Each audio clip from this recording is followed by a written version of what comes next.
Shqipëria ka barazuar 0-0 ndaj Serbisë në ndeshjen e vlefshme për kualifikuesit e botërorit, një takim ku Kuqezin ka ndarë pikët me Serbinë, ndërsa fitoria ishte shumë e afërt, por për fat të keq, fati nuk ishte as pak në anën tonë për të dalë me 3 pikët nga kjo përballje.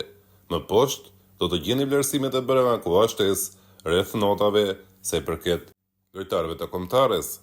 Tomas Rakosha, nota 6.5, ndeshje shumë e mirë e Rakoshës. Më në fund, vjen një pritje e tij që mban në lojë ekipin dhe na jep një pikë.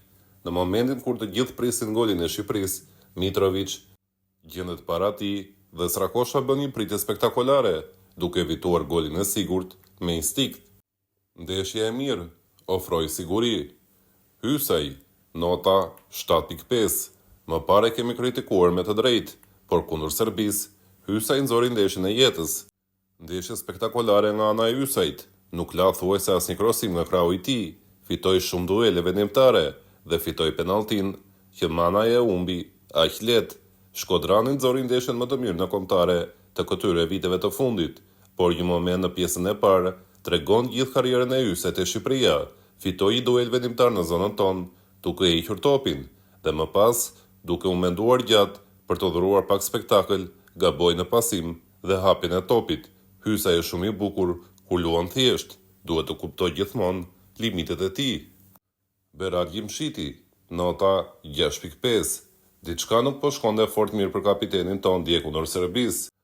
Rallëherë ndodh që ta shohësh tiki kundërshtari siç ndodhi me Vlahovic, aty ku mori edhe kartonin e verdhë dhe në 2 momente të tjera shfaq mungesë vëmendje, por për fatin e madh, këtë herë krahu i mbrojtjes ishte i blinduar dhe pak topa po hynin në zonë, duke shpëtuar një mbrëmje jo fort në mirë të kapitenit.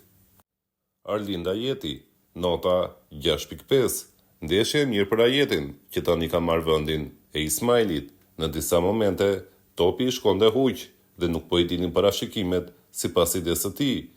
Topi nuk po i përgjigjej siç dëshironte. Në një moment në pjesën e dytë, në një duel në mesfush, lojtari i Serbisë nxori huq dhe i mori kohën, siç bëri Harry Kane te goli Angli-Shqipëri. Kjo është ajo që të frikson paksa. Ajeti është i pakalueshëm, por në një moment prish gjithë kështjellën që ka ndërtuar, kjo dhe për shkak të kampionatit ku luan dhe të nivelit që kanë kundërshtarët kur luan te Shqipëria. Mitaj, nota 8.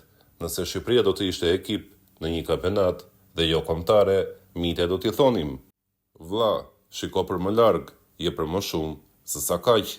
Praktikisht i vetmi futbollist që nuk ka frikë të mbaj topin në këmbë, të dribloj 2, 3 dhe 4 kundërshtar, të fitoj çdo duel dhe të jetë gjak ftohtë.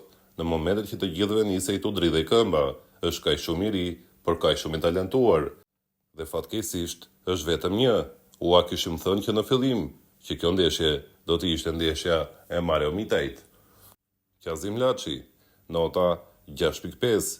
Një ndeshje e mirë edhe për Qazim Laçin, shumë shpirt dhe grindje vendosur në fushën e lojës, shpeshherë edhe disa lëvizje që i befasonin edhe kundërshtarët, nga dëshira e madhe për të dalë në sulm dhe që topi të shkonte sa më afër portës së Serbisë, bënë disa gabime të thjeshta në pasime.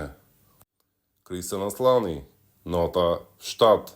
Aslani ka treguar rritjen dhe minutat e marra së fundmi me Interin.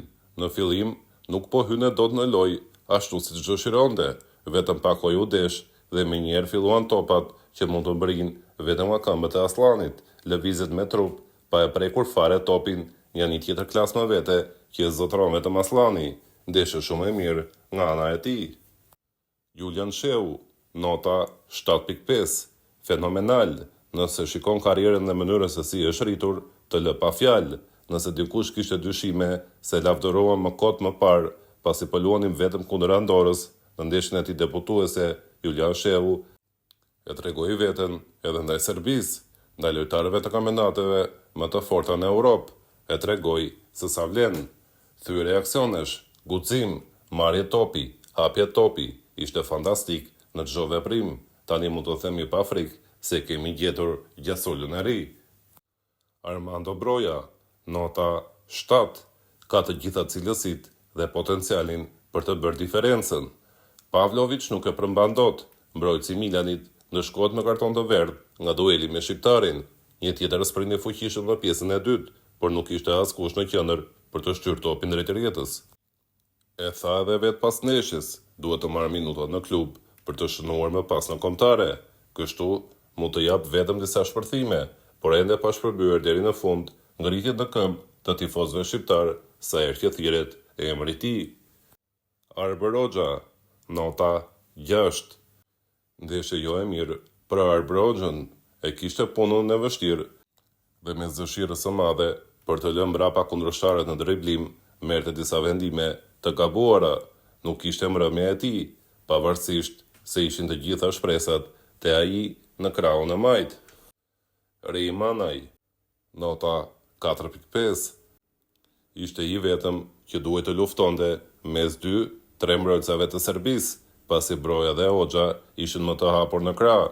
Milenković e kthene Van Dijk, serbi i merr thuajse të gjitha duelet në ajër. Manaj binte në tokë dhe nuk fitonte asnjëherë faull, duke i konsumuar fizikisht që në fillim të lojës, ndoshta edhe nga virozat që ka kaluar. Më pas, kur u mbet atë penallti, i vendos kapakun historisë.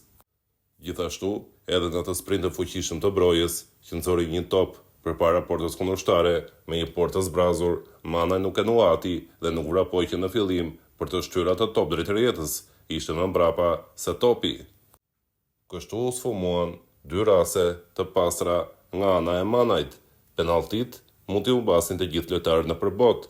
Penalltit mund t'i humbasin edhe yjet e futbollit botëror, por jo kaq lehtë në një ndeshje Shqipëri-Serbi.